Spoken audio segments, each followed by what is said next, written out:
Assalamualaikum warahmatullahi wabarakatuh. Alhamdulillah, alhamdulillahi nahmaduhu wa nasta'inuhu wa nastaghfiruh wa na'udzu billahi min syururi anfusina wa min sayyiati a'malina. May yahdihillahu fala mudilla lahu wa man yudlil fala hadiya lahu. Asyhadu an la ilaha illallah wahdahu la syarika lahu wa asyhadu anna Muhammadan abduhu wa rasuluhu alladzi la nabiyya ba'dah. Allahumma shalli wa sallim ala sayyidina Muhammadin wa ala alihi wa sahbihi wa man tabi'ahum bi ihsanin ila yaumiddin, amma ba'd. Alhamdulillah, henti-hentinya kita bersyukur pada Allah Subhanahu wa taala atas segala limpahan nikmat dan karunia-Nya. Nikmat yang paling agung yang kita berharap sampai akhir hayat ada pada diri kita, nikmat iman dan Islam. Demikian juga kesehatan dan kesempatan sehingga Allah Subhanahu wa taala izinkan kita untuk membuka mata kembali melakukan aktivitas kehidupan kita setelah semalam kita dimatikan sementara oleh Allah Subhanahu wa taala. Dan kita awali aktivitas ini dengan aktivitas yang semoga semuanya diridhoi Allah Subhanahu wa taala. Shalawat salam kita curah limpahkan selalu kepada junjungan kita Habibana wa Nabiyana wa Maulana Muhammad sallallahu alaihi wasallam. Keluarga, para sahabat, tabi'in, tabi'ut tabi'in, sampai kita semuanya yang berusaha istiqomah mengikuti jejak langkah baginda Nabi sallallahu alaihi wasallam. Bersolawat kepadanya dengan harapan besar kita tentunya nanti mendapatkan syafaat dari baginda Nabi Muhammad sallallahu alaihi wasallam. Bapak Ibu yang dirahmati Allah Subhanahu wa taala, alhamdulillah kita dipertemukan Allah Subhanahu wa taala di tempat yang mulia, di waktu yang mulia, di momentum yang mulia di pagi hari, dan semoga kita semuanya berada pada doa yang mana Rasulullah SAW doakan untuk kita semuanya. Allahumma barik li ummati fi bukuriha. Semoga Allah berkahi ya umatku, kata beliau, di pagi harinya, dan semoga itu termasuk ya umat baginda Nabi SAW yang diberkahi pagi ini. Amin ya Allah ya rabbal alamin, dan pagi-pagi berikutnya insyaallah.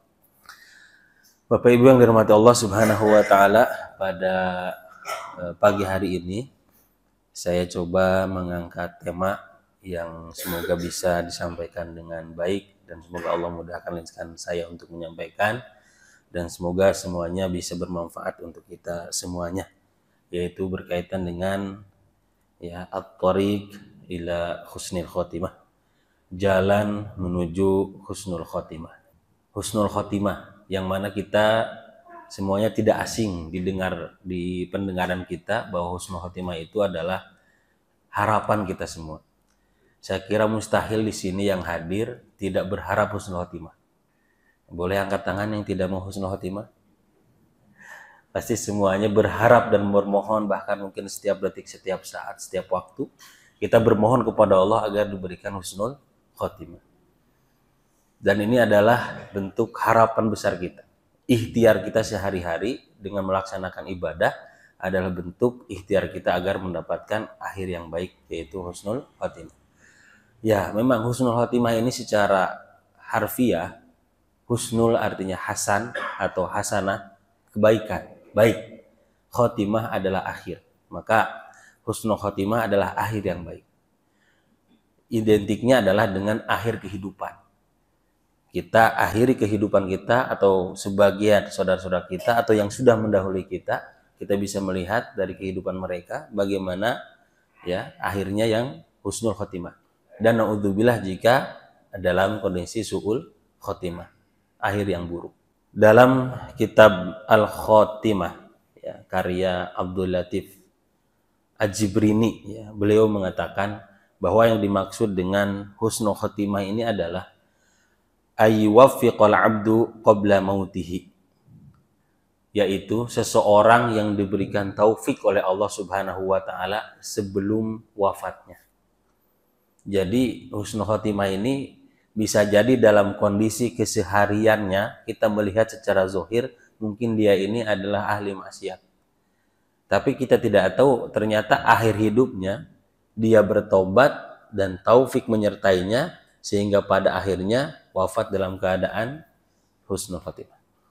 Jadi yang dinamakan dengan husnul khotimah, beliau katakan ayyuwaffiqal abdu qabla mautih, di mana seorang hamba ini diberikan taufik oleh Allah Subhanahu wa taala sebelum kematiannya. Libti'adi amma yughdibur rabb subhanahu, dari segala sesuatu yang dibenci oleh Allah Subhanahu wa taala betul-betul dia tinggalkan. Setelah diberikan taufik oleh Allah, kemudian dia betul-betul meninggalkan segala sesuatu yang dibenci oleh Allah Subhanahu wa taala, tentunya berupa dosa dan maksiat, dan apapun itu yang semuanya tidak dicintai atau dibenci oleh Allah Subhanahu wa taala, dia jauhi betul-betul. Wat taubah minadz-dzunub wal ma'asi, dia bertaubat dari segala bentuk dosa dan kemaksiatan. Wal iqbal ala ta'at wal a'mal al khair, dan dia setelah itu betul-betul melaksanakan ketaatan dan amal-amal soleh.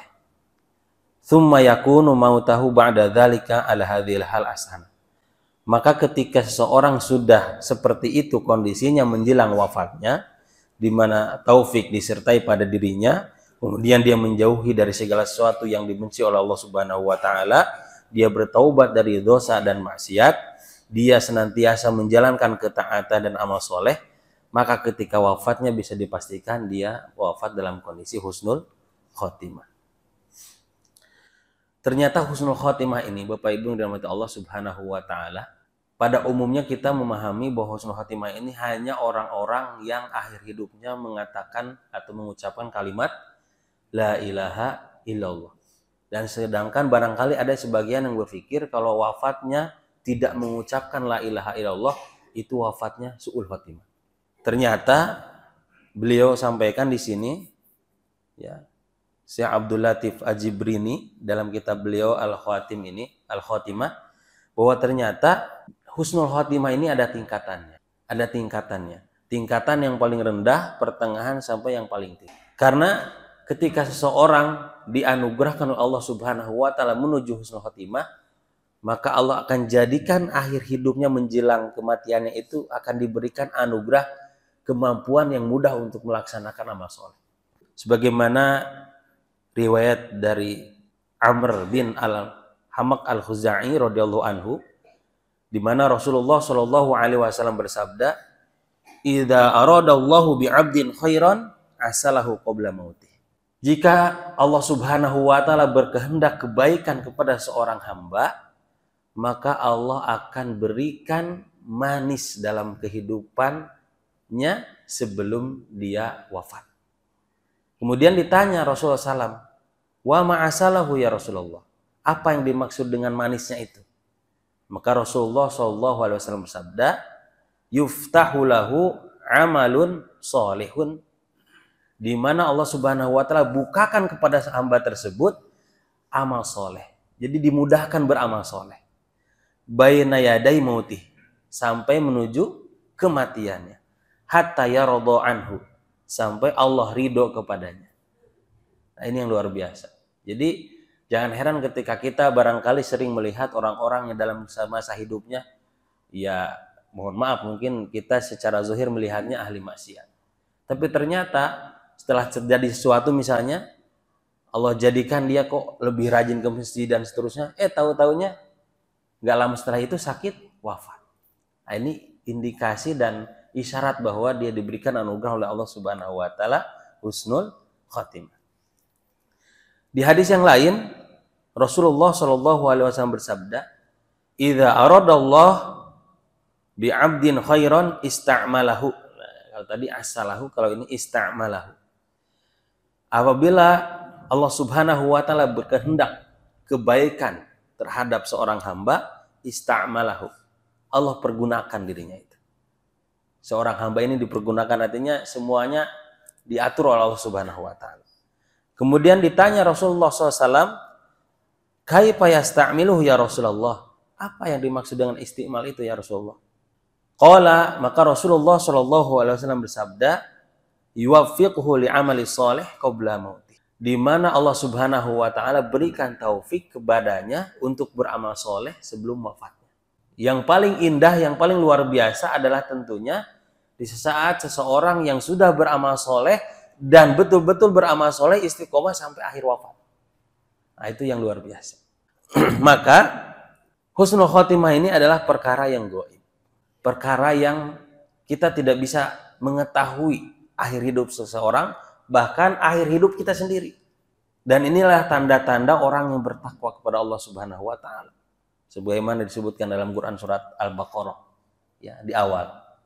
Alif lam mim dzalikal kitabu la raiba fi hudal lil muttaqin alladzina yu'minuna bil ghaib. Orang yang bertakwa di antara tandanya adalah mereka yang beriman kepada perkara yang ghaib. Jadi kita meyakini adanya husnul khatimah itu adalah bentuk keimanan. Dan itu pertanda bahwa kita sedang menuju akhir kita yang baik juga. Jadi kita tidak tahu diri kita ini di akhir hidup ini husnul khatimah atau su'ul khatimah. Sedangkan ukuran baik buruknya seseorang menghadap Allah Subhanahu wa taala digambarkan dalam hadis bahwa innamal a'malu bi khawatimiha. Sungguhnya segala bentuk amal perbuatan itu dilihat bagaimana akhirnya. Jangan sampai kita takjub atau terlalu menjustifikasi seseorang bahwa ketika seorang bermaksiat kemudian kita justifikasi, wah ahli neraka, wah ini su'ul khotimah nih akhir hidupnya. Atau kita justifikasi juga orang yang beramal soleh dalam kesehariannya, wah ini pasti husnul khotimah. Tidak ada yang pasti. Semuanya ada dalam bentuk aturan Allah Subhanahu wa taala. Maka Rasulullah SAW gambarkan dalam hadis beliau. Rasulullah Shallallahu alaihi wasallam bersabda, la ta'jubu bi amilin, la ta'jabu bi amali amilin. Janganlah engkau terlalu takjub dengan amalnya seseorang. Ya, untuk motivasi boleh. Tapi kalau takjub sampai seperti tadi, memastikan orang akhir hidupnya baik atau buruk, itu jangan sampai. La ta'jubu bi amali amilin, janganlah engkau takjub dengan amalnya seseorang hatta tanzuru bima yuhtamu lahu. Sehingga engkau melihat bagaimana dia akhir dari kehidupannya. Barulah takjub. Dia berbuat dalam keseharian, tahu-tahu di akhir hidupnya, Masya Allah, husnul khotimah. Gitu ya. Luar biasa, husnul khotimah. Ketika kita lihat tanda-tanda husnul khotimah, banyak di situ ya. Disebutkan oleh dalam kitab At-Thariq ila Husnul Khotimah, itu sampai ada 31 bentuk tanda ya husnul khotimah. Jadi banyak gitu ya. Enggak satu la ilaha illallah doang ternyata. Masih banyak. Artinya kita punya harapan dari 31 bentuk itu, salah satunya kita ada di situ, insyaallah. Ya. Jadi jangan sampai kita takjub kepada seseorang dengan amalnya, kecuali kita untuk motivasi. Tapi jangan sampai takjub mengakibatkan kita memastikan orang tersebut akhir hidupnya baik atau buruk. Sehingga kita bisa melihat nanti betul-betul pada akhir hidupnya. Ya, kalau kita belum wafat ya. Kalau kita duluan ya orang yang melihat kita. Tapi kalau kita belum wafat, kita bisa melihat orang lain. Bapak Ibu yang dirahmati Allah Subhanahu wa taala, di antara bentuk hikmah kenapa husnul khotimah atau su'ul khotimah ini adalah bentuk hal yang gaib. Karena kalau ditampakkan seseorang akhir hidupnya akan husnul khotimah, maka tentunya akan mengakibatkan seseorang itu akan malas. Kan kita begitu ya tabiatnya. Kalau udah tahu wah nanti juga lulus, jadinya santai aja gitu ya. Santai. Beda dengan Rasulullah, tentu jauh sekali. Rasulullah udah dijamin surga, orangnya maksum, tetap aja ibadahnya sampai kaki bengkak. Nah kalau kita udah tahu misalnya dijamin surga, ya kayaknya ke masjid aja enggak kayaknya. Jangankan hal berkaitan dengan surga, hal duniawi yang misalnya kita sudah dipastikan lulus dan mengikuti proses tahapannya, santai aja udah dipastiin lulus ini kok.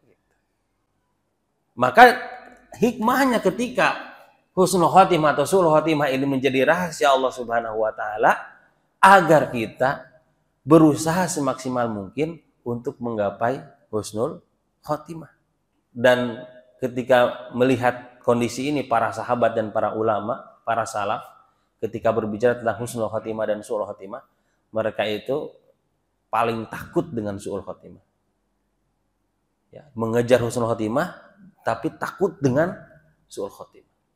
Kan Ibnu Rajab Al-Hambali rahimahullah ta'ala sampai mengatakan bahwa ternyata akhir hidup seseorang itu ditentukan dengan segala sesuatu yang sudah dia lakukan sebelumnya. Jadi ada rangkaian as-sawabiq, segala sesuatu yang sudah kita lalui dari segala kehidupan yang kita jalankan, dari amal soleh ataupun keburukan, itu bisa berdampak kepada akhir kehidupan kita. Makanya ada istilah, ada hadis di mana seorang itu diwafatkan sesuai dengan kebiasaannya. Jadi kalau biasanya ta'lim, semoga wafat dalam kondisi ta'lim. Itu luar biasa dalam amal soleh. Seorang yang terbiasa beramal soleh misalnya dengan infak dan sedekah, semoga diwafatkannya dalam kondisi seperti itu. Jangan sampai diwafatkan dalam kondisi yang buruk. Kebiasaannya buruk, diwafatkan dalam kondisi buruk. Nah itu yang benar-benar ngeri. Ya, dimana misalnya seseorang yang pada masa mudanya pernah melakukan keburukan-keburukan, khawatir ada dosa-dosa yang belum tertaubati, belum taubat, ternyata itu justru menghalangi seorang untuk menggapai husnul khotimah. Nah, ini yang mengerikan. Bapak Ibu yang dirahmati Allah Subhanahu wa taala, husnul khotimah ini ternyata ada tingkatannya. Tingkatan yang awal, yang tengah, dan yang paling tinggi daripada husnul khotimah ini. Syekh Abdul Latif Ajibrini dalam kitab yang saya bacakan ini, Al-Khotimah, beliau sebutkan ada 3 tingkatan. Tingkatan yang pertama, seorang yang dianggap husnul khotimah ini adalah adnaha, yang paling rendahnya husnul khotimah itu ayyamuta, seseorang wafat mahfudhon alaihi imanuhu wa islamu. Seseorang yang menjaga keimanan dan keislamannya sampai wafat. Ketika kita melihat orang yang wafat tapi dia beriman dan Islam kepada Allah, jangan sampai kita mengucapkan dia dalam kondisi su'ul khotimah. Dia sudah dalam keadaan beriman kepada Allah, Islam, dan keimanan dia ada, maka kita husnuzon kepada Allah, dia dalam kondisi husnul khotimah. Itu tingkatan yang paling rendah. Dan di tingkatan yang paling rendah itu luar biasa. Ya, sudah luar biasa. Tingkatan yang kedua adalah a'la ba'da dzalika, yang lebih tinggi, naik level dari hanya Islam dan imannya, naik. Apa itu? Wa huwa mustaghilun bi dzikrillah wa huwa ghalibah alaihi mahabbatul haq war rasul. Seorang yang setelah menjaga keimanan dan keislamannya, dia senantiasa sibuk dengan mengingat Allah Subhanahu wa ta'ala dan cinta terhadap kebenaran Allah dan Rasulnya. Nah, jadi ini tingkatan berikutnya. Setelah iman dan Islam, dia senantiasa ingat kepada Allah. Ya, zikir ini kan macam-macam. Ya banyak, luas cakupannya. Kita ikuti ta'lim juga zikir, baca Quran juga zikir, beramal soleh semuanya adalah zikir, berjamaah sholat di masjid semuanya zikir, baik lisan, perbuatan, hati, semuanya yang terkait dengan mengingat Allah Subhanahu wa taala itu adalah zikir. Nah, ini tingkatan yang kedua, di mana seorang sudah menjaga iman dan Islamnya, kemudian berikutnya dia senantiasa mengingat Allah Subhanahu wa taala dalam segala bentuk aktivitasnya. Dan wafat dalam kondisi tersebut, maka dia juga disebut dengan husnul khotimah. Kalau dilihat dari tingkatan ini, terus yang ucapan la ilaha illallah itu di mana tuh posisinya? Sedangkan ini yang kedua ini tidak disebutkan bahwa akhir hidupnya dia mengucapkan kalimat la ilaha illallah. Dia ada pada dirinya iman dan Islam, akhir hidupnya belum tentu mengucapkan la ilaha illallah. Yang kedua pun senantiasa mengingat Allah tapi belum tentu mengucapkan la ilaha illallah. Maka tingkatan yang paling tinggi adalah mereka yang dianugerahkan Allah Subhanahu wa taala ayyakuna akhiru kalamihi minad dunya la ilaha illallah. Mereka yang akhir perkataan hidupnya yaitu kalimat, ungkapan, ucapan yang mulia, kalimat tauhid, la ilaha illallah. Ternyata ini derajat yang paling tinggi dari seorang yang dianugerahkan Allah Subhanahu wa taala husnul khatimah. Dan kita berharap yang nomor 3, ya. Dan berharap kepada Allah, tingkatan pertamanya kita lalui, iman Islam kita pegang sampai akhir hayat, kita istiqomahkan dengan amal soleh, dan semoga Allah anugerahkan kita dengan lisan ini mudah untuk mengucapkan syahadat nanti di akhir hidup kita, la ilaha illallah. Mengucapkan kalimat tauhid, la ilaha illallah. Bapak Ibu yang dirahmati Allah Subhanahu wa taala, ada seorang sahabat, ya, ketika menghampiri, ya, Rasulullah Shallallahu alaihi wasallam berkaitan dengan husnul khotimah, dan juga terjadi pada masa para ulama. Ada diceritakan oleh Imam At-Tabari rahimahullah taala dari Hafiz bin Humaid bahwa beliau berkata kepada Ibnu Mubarak, ya, beliau berkata, apa perkataannya? Ra'aitu rajulan qatala rajulan dzulman. Aku melihat seorang laki-laki, seorang yang membunuh orang lain dalam keadaan zalim. Ini pembunuh ini. Ya, jadi ini berkaitan dengan husnul khotimah tadi. Jangan sampai kita gampang-gampang mengecam atau menjustifikasi orang akhir hidupnya bakal buruk. Jangan sampai. Itu sama saja merusak keimanan kita. Kita beriman kepada hal yang gaib, terus kita dalam keseharian memastikan orang dalam kondisi yang mana tidak ada yang tahu, hanya Allah yang tahu. Ya, jangan sampai tadi seperti itu. Nah, ini kondisinya ada. Disampaikan oleh Imam At-Tabari, ya, dari Hafiz bin Humaid berkata, qultu li Ibnu Mubarak, ya, Hafiz bin Humaid berkata kepada Ibnu Mubarak, ra'aitu rajulan qatala rajulan dzuluman. Aku melihat seorang, ya, membunuh yang lainnya dengan sangat zalim. Faqultu fi nafsi. Kemudian Hafiz bin Humaid itu ngomong dengan sendirinya karena melihat perbuatannya itu kan perbuatan dosa besar. Membunuh orang itu dosa besar. Bahkan dalam Quran disebutkan ketika seorang membunuh seorang muslim, maka dia seperti membunuh seluruh manusia yang ada di bumi. Saking besarnya dosanya itu. Kemudian dia ngomong, ya, berkata fi nafsi, dalam diri, ana afdhalu min hadza. Wah, saya lebih baik dong dari orang ini. Saya selama hidup belum pernah berbuat zalim seperti ini, apalagi sampai membunuh. Kemudian Ibnu Mubarak ngomong, ya, ngomongnya tuh pedih banget. Amnuka ala nafsika asyaddu min dzambihi. Ya Allah. Rasa amanmu terhadap akhir hidupmu itu lebih besar daripada dosanya orang tersebut.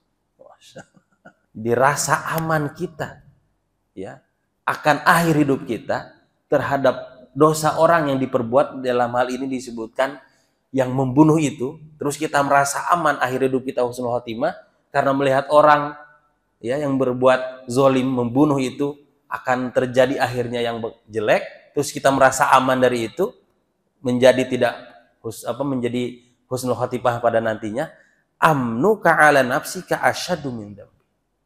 Rasa amanmu, ya, terhadap orang yang berbuat dosa dan merasa aman dari akhir hidupnya itu lebih berat daripada dosa yang dia lakukan. Naudzubillah. Maka jangan sampai kita sama sekali mengucapkan itu kepada orang-orang yang ahli maksiat, terus kita ucapkan, wah, neraka semuanya. Masya Allah, jangan sampai. Su'ul khotimah semuanya. Kita nggak tahu akhirnya. Kita mendoakan, dan semoga dengan doa itu wa anta bimithlik, gitu kan. Kita mendoakan bizohril goib, kan, itu doa terbaik tuh. Kita mendoakan orang dalam kondisi orang itu nggak tahu, terus kita doakan. Kita lihat orang-orang yang bermaksiat dalam kondisi kita dalam anugerah oleh Allah Subhanahu wa taala, kondisi kita nggak melakukan maksiat.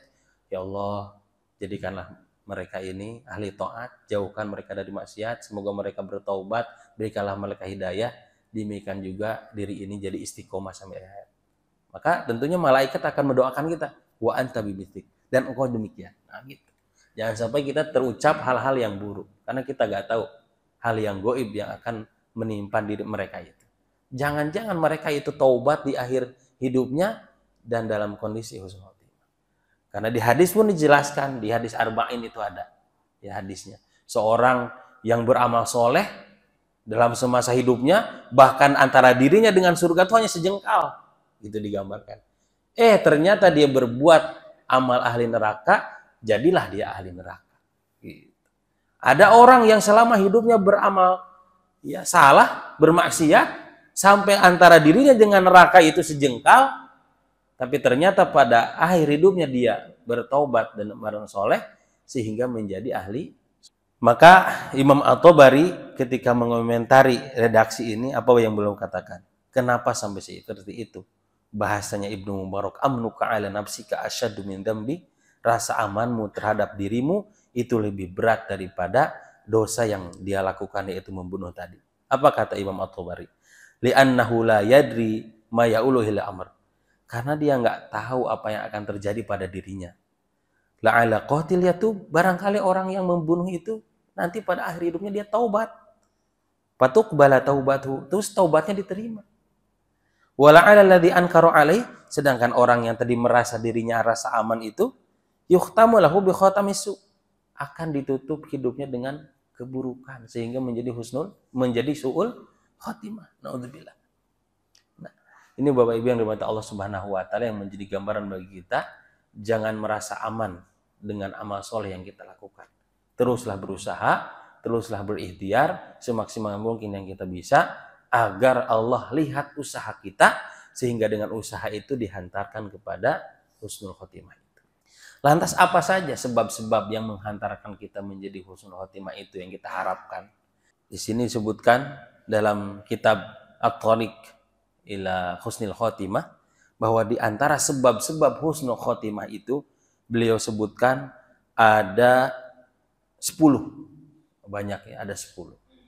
Dan semoga kita bisa istiqomah ya, dari 10 ini dan bisa mengamalkannya. Yang pertama, di antara sebab yang menghantarkan seorang hamba pada akhir hidupnya husnul khotimah adalah iqamatu tauhid lillahi azza wajalla. Jadi dia menegakkan tauhid. Jadi pada dirinya itu tauhidnya kuat. Ya, lillahi azza wajalla. Tauhid lawan katanya musyrik. Tauhid mengesahkan Allah, musyrik menduakan Allah. Nah, di sini saya yakin tidak ada yang musyrik. Kalau musyrik gak mungkin ke masjid ya. Semuanya dalam kondisi tauhid. Tinggal bagaimana ketauhidan ini dijaga sampai akhir hayat. Karena perkara akidah atau perkara tauhid ini perkara yang agung, perkara yang pondasi, menjadi pondasi bagi kita semuanya untuk segala bentuk kondisi. Dan ketika kita bertauhid kepada Allah Subhanahu wa taala, itu kabar gembira bahwa itu sedang menuju kepada husnul khotimah. Karena seorang muslim, bukan seorang muslim ya, seorang yang tidak meyakini Allah Subhanahu wa taala sebagai Tuhannya, apapun yang dia perbuat maka tidak benar dan tidak diterima apapun oleh Allah Subhanahu wa taala. Dan ini pentingnya tauhid. Ya Islam mungkin dia akui, tapi dia hanya sekedar Islam. Maka ada tingkatan tuh dalam kondisi mengingkari Allah Subhanahu wa taala. Ada disebut dengan kafir, ada yang disebut dengan musyrik, ada yang disebut dengan murtad, ada yang disebut dengan munafik. Munafik akidah. Walaupun penyebutannya berbeda, intinya mereka sama aja. Gitu. Ya kafir, ya musyrik, ya kafir juga. Ya ketika murtad, ya kafir. Orang udah Islam jadi murtad, udah dikasih jalan menuju husnul khotimah, gak mau malah pindah lagi. Kemudian munafik, tapi munafik akidah. Munafik akidah itu musfir gitu ya, muslim tapi isinya kafir. Gitu. Orang itu musfir, muslim isinya kafir. Ya Islam hanya cangkangnya doang, isinya kafir. Itu munafik akidah. Bukan munafik yang dalam hadis disebutkan ya idza hadatsa kadzdzaba wa idza wa'ada akhlafa wa idza tumina khona. Itu masih muslim, tapi muslim yang fasik gitu ya. Masih muslim. Nah, ini munafik akidah ini ya cangkangnya Islam tapi isinya kafir semua gitu. Jadi hanya berkamuflase. Seperti hanya terjadi pada masa-masa sahabat, seperti halnya yang terjadi kepada sahabat Umar bin Khattab ya, sampai beliau wafat dibunuh ya, orang-orang munafik. Orang yang menipu dan berkamuflase, berbaur dengan orang Islam, muslimin, tapi hanya untuk merusak ya isinya daripada orang-orang muslim, orang Islam. Itu munafik akidah. Dan keempat-empatnya ini segala sesuatu yang tidak menghantarkan seorang kepada husnul khotimah. Bagaimana husnul khotimah? Dia nggak ada tauhidnya. Sedangkan tauhidnya itu syarat pertama untuk bisa dia husnul khotimah. Rasulullah Shallallahu Alaihi Wasallam bersabda, "Man syahida alla ilaha illallah wahdahu la syarikalah." Barang siapa yang bersaksi bahwa tidak ada Tuhan selain Allah, ya Tuhan yang esa, tidak ada sekutu baginya, wa anna Muhammadan abduhu wa rasuluh, dan bersaksi bahwa Nabi Muhammad adalah hamba Allah dan Rasulnya, wa anna Isa bin Abdullah wa rasul, wa anna Isa Abdullah wa rasuluhu wa kalimatuhu alqaha ila Maryam wa ruhum min. Dan bahwasanya, nah di sini dalam hadis ditegesin nih, karena ada sebagian kaum yang mengakui bahwa Nabi Isa itu bukan hamba Allah dan Rasulnya.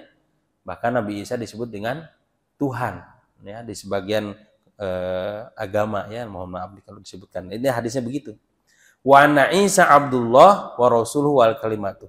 Dan dia meyakini bahwa Nabi Isa adalah hamba Allah dan Rasulnya, dan firman-Nya alqaha ila Maryam wa ruhumin, yang mana ditiupkan ruh kepada ya Maryam ya, kepada Maryam dari pada Allah Subhanahu wa taala.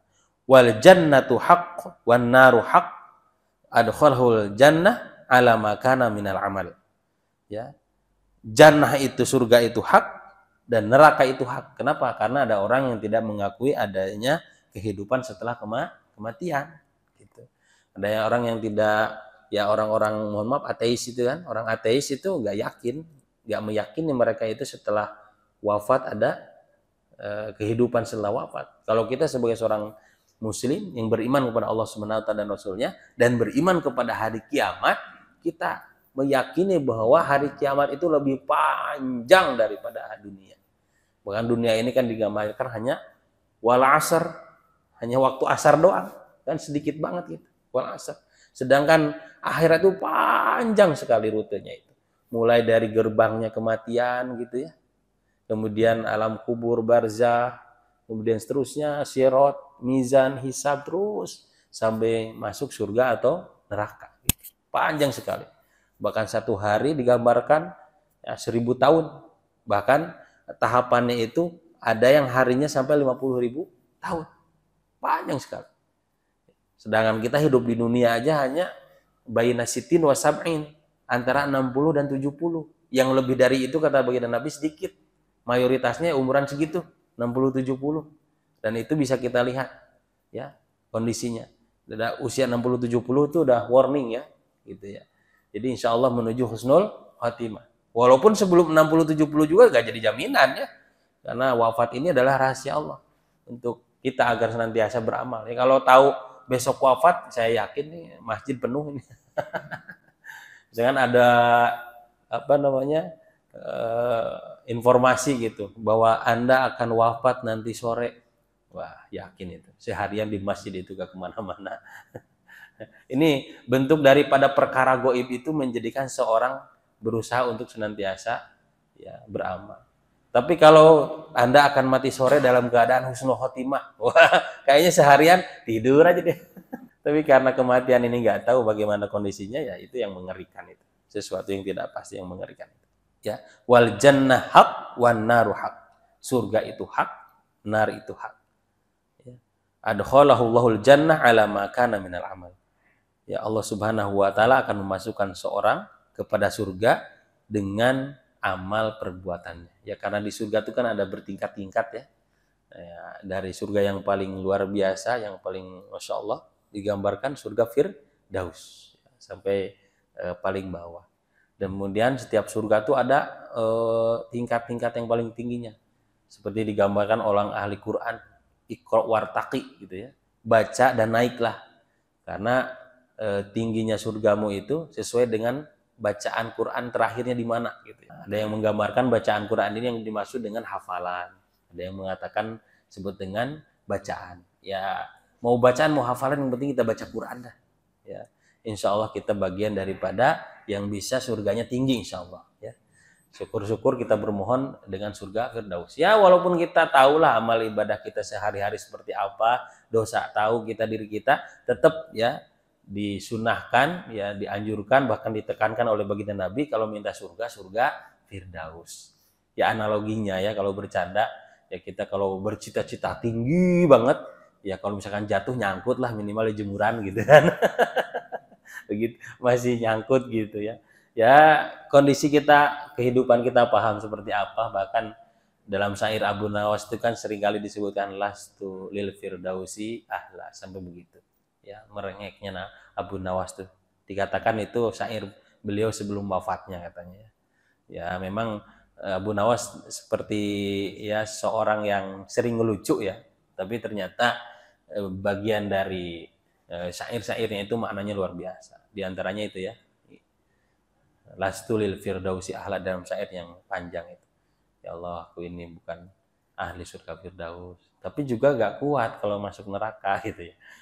Ada orang yang bilang ini Abu Nawas nih nggak jelas segala macam, tapi itulah ungkapan dari isi hatinya yang rasanya barangkali untuk masuk surga Firdaus ini gak layak, tapi masuk neraka gak mau.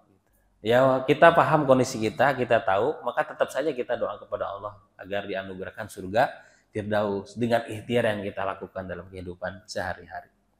Nah, yang paling pertama, asbabnya agar kita sampai pada husnul khotimah, jaga tauhid kita. Jaga bagaimana kita mengesahkan Allah Subhanahu wa taala dalam berbagai keadaan dan kondisi. Dalam sholat kita, dalam ibadah kita, dalam berinteraksi kita, terlebih dalam ketuhanan kepada Allah Subhanahu wa taala. Terlebih dalam masalah tauhid ini barangkali perbedaan pendapat para ulama, adalah itu empaskan karena bukan bidang kita dalam memahami kondisi itu. Kita yakin saja kul huwallahu ahad, Allahus samad, lam yalid walam yulad walam yakul lahu kufuwan ahad. Dah, itu aja yang paling kita pegang. Jangan sampai ikut nimbrung dengan perbedaan para ulama dan salah tauhid gitu ya. Ini katanya ya pusing itu. Udah konsisten ada yakinnya aja. Kul huwallahu ahad, Allahus samad, lam yalid walam yulad walam yakul lahu kufuwan ahad. Asyhadu an la ilaha illallah wa asyhadu anna Muhammadan abduhu wa rasuluh. Laksanakan ibadah lillahi ta'ala semuanya tanpa ada hal-hal yang lain sehingga menjadikan amal ibadah kita tercampur dengan tujuan-tujuan lain. Salat kita karena Allah, ibadah kita karena Allah, infak kita karena Allah, silaturahmi kita karena Allah, ta'lim kita karena Allah. Bolehlah misalkan yang dari rumah mau ke sini ta'limnya karena gak enak sama tetangga, jemaahnya gak enak sama tetangga, gak apa-apa. Karena yang dilihat apa tadi? Innamal a'malu fil khawatim. Ya, masih ada kesempatan akhir. Kalau niat awalnya rusak, insya Allah ada kesempatan akhir diperbaiki. Ya, jadi kalau misalkan Allahu Akbar, salat kita awalnya, dalam salat ini ngelantur aja pikirannya. Kembali sadar, ya sudah fokus lagi sampai salam kita, jangan sampai lupa ini berapa rakaat atau segala macam gitu ya. Innamal a'malu fil khawatim. Masih ada kesempatan akhir untuk bisa kita perbaiki kondisi-kondisi yang tidak baik pada sebelumnya. Yang paling dasar, yang paling pondasi adalah jaga tauhid kita. Jangan sampai kita keluar daripada ketauhidan itu. Mengesahkan Allah Subhanahu wa taala dalam segala kondisi dan keadaan kita. Baik dalam kehidupan sosial masyarakat, dalam hubungan ibadah mahdhah atau ghairu mahdhah, hablum minan nas, halum minallah, habdum minal alam, semuanya karena Allah lillahi ta'ala. Ya. Tauhid kepada Allah Subhanahu wa taala. Kenapa? Karena ada hadis daripada Utban bin Malik, ya riwayat muttafaqun alaih Bukhari Muslim, fa innallaha harrama 'alan nar man qala la ilaha illallah yabtaghi bidzalika wajhallah. Sesungguhnya Allah Subhanahu wa taala mengharamkan kepada neraka bagi siapa yang yakin dalam kehidupannya dan berkata la ilaha illallah, tidak ada ilah yang berhak diibadahi, disembah kecuali Allah Subhanahu wa taala. Dengan ucapan itu yabtaghi bidzalika wajh Allah. Dengan ucapan itu tidak hanya sekedar ucapan tapi terrealisasikan, terimplementasikan dalam kehidupan sehari-hari karena dia berharap ridha Allah Subhanahu wa taala, maka Allah akan haramkan dirinya untuk masuk neraka. Kita yakin ada la ilaha illallah pada diri kita. Tinggal istiqomahnya bagaimana kita dalam kehidupan sehari-hari. Bapak Ibu yang dirahmati Allah Subhanahu wa taala. Yang kedua, setelah tauhid, apa yang menghantarkan kita kepada husnul khotimah itu adalah yang umum ya, at-taqwa. Ya, berkatakan at-taqwa. Takwa kepada Allah Subhanahu wa taala. Dalam Al-Qur'an surat Ali Imran ayat 102, kita sering dengar ayatnya setiap hari Jumat sebagai mukadimah khutbah itu karena bagian daripada rukun ya wasiat takwa itu dengan ayat ini. Ya ayyuhalladzina amanu taqullaha haqqa tuqatih wa la tamutunna illa wa antum muslimun. Ini juga sebagai bentuk pelengkap dari ketauhidan kita. Karena perintah bagi orang-orang yang beriman dan bertakwa kepada Allah Subhanahu wa taala agar betul-betul bertakwa dengan sebenar-benarnya takwa dan jangan sampai kita wafat kecuali dalam kondisi memegang keimanan dan keislaman. Karena itu syarat utama. Itu husnul khotimah yang paling awal tadi tingkatannya ya. Itu yang paling awal itu. Jangan sampai kita lepas ya. Naudzubillah ya. Semoga Allah jauhkan kita dari kemusyrikan itu. Ya ayyuhalladzina amanu taqullah, wahai orang-orang yang beriman bertakwalah kepada Allah Subhanahu wa taala haqqa tuqatih, dengan takwa yang benar-benar dan sesungguhnya. Wala tamutunna, janganlah sekali-kali engkau mati wafat illa kecuali wa antum muslimun, dan kondisinya dalam keadaan muslim. Ini takwanya. Bertakwa kepada Allah menjadi bekal terbaik kita untuk menghadap Allah Subhanahu wa taala. Nah, takwa ini adalah bisa menghantarkan seorang pada level husnul khotimah yang kedua. Iman, Islam sudah, takwa ini adalah amaliyah, salah satu antaranya zikir tadi. Selalu mengingat kepada Allah Subhanahu wa taala itu dengan takwa. Wa tazawwadu fa inna khairaz zadi at-taqwa. Berbekalah karena sebaik-baik bekal dalam kehidupan kita untuk menghadap Allah Subhanahu wa taala adalah ketakwaan. Wattaquni ya ulil albab, dan takwa kepadaku atau Allah Subhanahu wa taala wahai orang-orang yang berpikir. Ulul albab. Albab itu kalimatnya dari kata lub. Lub itu inti hati. Jadinya kalau kita lihat dari kitabnya ya At-Tirmidzi ya, Imam Siddiq At-Tirmidzi, itu bukan ahli hadis yang Imam At-Tirmidzi itu ya, ada yang lainnya lagi sama juga julukannya At-Tirmidzi karena sama-sama dari Termed gitu ya. Beliau ada kitab yang menyebutkan bagaimana lapisan hati itu. Dimana ternyata hati itu yang kita pahami hanya sekedar hati saja. Tapi ternyata dari isyarat Al-Quran dan hadis, hati itu berlapis-lapis. Seperti digambarkan, anggapannya seperti lapisan bumi ini. Dari mulai lapisan terluar sampai lapisan terdalam gitu. Maka beliau sebutkan ada beberapa lapisan. Lapisan yang pertama itu sebutnya sodar. Sodar. Dan di Quranan ada surat Anas itu. Alladzi waswisu fi sudurin nas, sodar yang paling luar, dan itu lapisan terluar yang seringkali menjadikan was-was itu masuk di situ kan, waswisu fi sudurin nas, sodar, dada. Nah, di balik dada ada apa? Ada kolom, ya ada kolom. Ya, kolom itu kolbu, itu di balik dada lapisan terdalamnya. Setelah di lapisan itulah lapisan berikutnya namanya fuad, ya, sering disebut dengan hati kecil gitu ya, ada fuad. Nah, di balik fuad ini ada lub. Nah, lub inilah yang ulama sebutkan adalah hati yang menerima tauhid gitu. Yang disebutkan dalam Quran ini ulul albab. Lub itu mufrad, jamaknya albab gitu ya.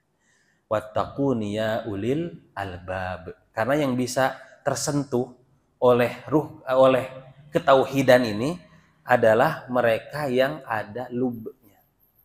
Ya, ada lubnya. Karena kalau masih di dada, di sudur tadi masih tergoncang-goncang, masih belum kokoh. Tapi kalau lubnya yang betul-betul tersentuh dengan ketauhidan, terpancar dengan ketauhidan, maka fuadnya, kemudian qalbnya sampai sadarnya semuanya berdampak yang baik.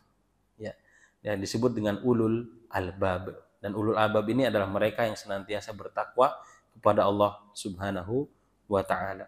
Maka takwa ini adalah a'zamul asbab allati taqudul mu'min ila husnul khotimah.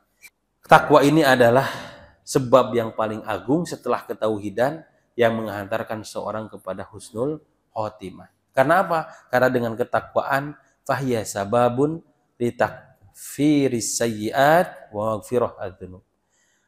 Karena dengan ketakwaan seseorang akan ditutup keburukan-keburukannya dan diampuni segala dosa-dosanya. Ya ayyuhalladzina amanu in tattaqullaha yaj'al lakum furqana wa yukaffir ankum sayyi'atikum wa yaghfir lakum wallahu dzul fadlil azim. Wahai orang-orang yang beriman, jika engkau bertakwa kepada Allah Subhanahu wa taala, maka Allah akan jadikan bagimu furqan, pembeda antara hak dan yang batil. Wa yukaffir ankum sayyi'atikum, di mana Allah Subhanahu wa taala akan menutupi keburukan-keburukan, kejelekan-jelekan yang telah diperbuat, wa yaghfir lakum, dan Allah Subhanahu wa taala akan mengampuni dari dosa-dosa, wallahu dzul fadlil azim. Dan Allah Subhanahu wa taala Maha pemilik karunia yang agung. Nah, demikian barangkali yang bisa saya sampaikan. Ya, ada 2 sebab dari 10 tadi, tapi ini sangat mendasar sekali. Nah, sebab-sebab berikutnya adalah sebab yang saya kira bentuk ya kelanjutan atau turunan dari 2 sebab ini. Sebab yang paling mendasar adalah pertama tauhid, yang kedua takwa kepada Allah Subhanahu wa taala. Karena yang ketiga itu istiqomah, ya. Itu semuanya turunan-turunan yang melengkapi, ya, sehingga pada akhirnya seorang betul-betul akan dimudahkan oleh Allah Subhanahu wa taala sampai pada husnul khotimah. Yang ketiganya adalah istiqomah. Kemudian berikutnya adalah al-iktsar min dzikril maut, banyak-banyak mengingat kematian. Itu juga termasuk daripada cara kita untuk menghantarkan husnul khotimah. Kemudian as-sidqu, dia senantiasa berbuat benar dan jujur, tidak berdusta, ya. Kemudian berikutnya lagi saya bacakan saja supaya tersampaikan semuanya walaupun tidak dijelaskan gitu ya. Berikutnya adalah at-taubah, bertaubat kepada Allah Subhanahu wa taala juga menjadi jalan menuju husnul khotimah. Dan yang ke-8, jangan lupa senantiasa berdoa. Ya, karena husnul khotimah ini adalah anugerah, maka kita perlu mohon agar Allah kasih kita. Banyak-banyak berdoa kepada Allah untuk meminta apa? Husnul khotimah. Di antara doanya ya adalah menetapkan hati kita agar tetap pada jalan kebaikan. Ya muqallibal qulub, tsabbit qulubi ala dinika. Rabbana la tuzigh qulubana ba'da idh hadaitana wa hab lana min ladunka rahmah innaka antal wahhab. Nah, yang ke-9 ini ya qasrul amal wa tafakkur fi haqarati dunya. Jangan banyak-banyak angan-angan gitu ya. Kebanyakan angan-angan, kebanyakan ngelamun, kebanyakan ngehayal, khususnya berkaitan dengan dunia gitu. Berangan-angan untuk kebaikan itu tidak masalah, tapi berangan-angan pure karena dunia itu tidak diperkenankan. Fi haqarati dunia, dan wa tafakkur fi haqarati dunia, dan bertafakur atas kehinaannya dunia. Itu cara yang ke-9. Yang terakhir ya, cara yang ke-10 adalah bagaimana seorang meninggalkan al-ba'du an asbabi su'il khotimah, meninggalkan segala bentuk sebab ya seseorang yang bisa menghantarkan su'ul khotimah. Apa saja sebab-sebab yang menyebabkan dirinya menjadikan su'ul khotimah? Ya tentunya kebalikan dari 9 tadi udah pasti. Ya, tauhid, musyrik, dia takwa nggak takwa, pokoknya yang kontradiktif dengan tadi yang 9 yang disebutkan yang menghantarkan kepada istiqomah, kebalikannya udah pasti itu menjadi sebab su'ul khotimah dan sebab-sebab yang lainnya. Ya Allah alam bisawab, semoga Allah anugerahkan kita semuanya husnul khotimah. Amin ya Allah ya rabbal alamin. Baik, itu barangkali mohon maaf jika hal-hal yang kurang berkenan. Kebaikan datang dari Allah Subhanahu wa taala, keburukan datang dari kebodohan saya pribadi al-fakir. Subhanakallahumma wa bihamdika asyhadu an la ilaha illa anta astaghfiruka wa atubu ilaih. Assalamualaikum warahmatullahi wabarakatuh.